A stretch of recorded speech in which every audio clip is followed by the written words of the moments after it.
Proterro is developing a fermentable sugar solution that will enable more economic production of biofuels and chemicals. Proterro is focused as a feedstock play, so we are not planning on taking our sugar solution all the way to fuels or chemicals. There are several other companies that rely on sugar as their feedstock source, so we plan to plug into existing infrastructure that then will take it all the way to the final product. Our goal is we're focusing on producing sugar not from the traditional agricultural sources of corn, sugarcane, or energy crops.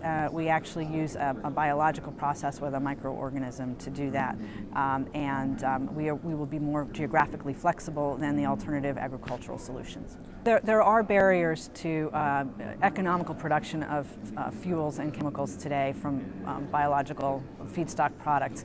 And the main problem is if you look at the way this industry has evolved, it starts with the inputs of sunlight, CO2, water, but unfortunately then goes through a whole bunch of steps that just add needless cost. So to grow up a crop, have to harvest it, move it when it's in a low energy density state, and then only to be able to break it back down into the sugars, which is really all you need.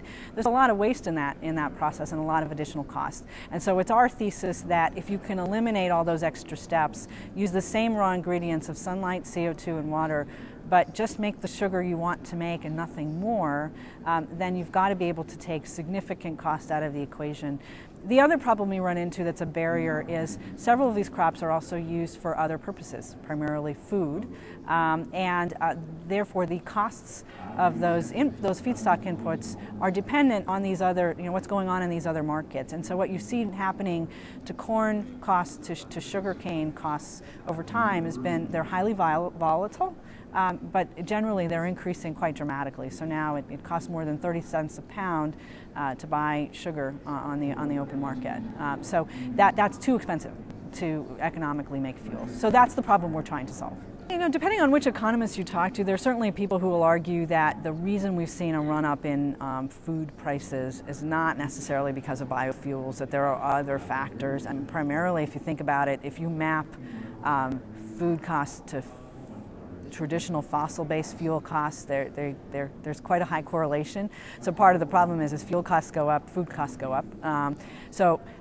There could be a virtuous circle of fixing that problem by finding other ways to get to fuel that aren't dependent on those same crops. I think partly it's just a perception, whether it's real or not, there's a perception issue around food versus fuel.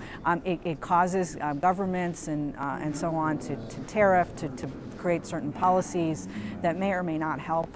My philosophy has always been our feedstock has to stand on its own 2 feet without subsidies, without any kind of incentives, and be economical enough to create fuels. And if we're able to do that, then hopefully we can separate the two, and corn and sugar can be used for food, and the fructose sugar produced by Proterro can be used to feed the microorganisms that then make fuels. So that's how I would, we can solve that problem, and you can get into debate about how real or not it is. The reality is that people perceive it to be a problem, and that creates all sorts of geopolitical issues, which we're better off trying to solve in a different way. So Proterro's business model is to partner with downstream users of sugar.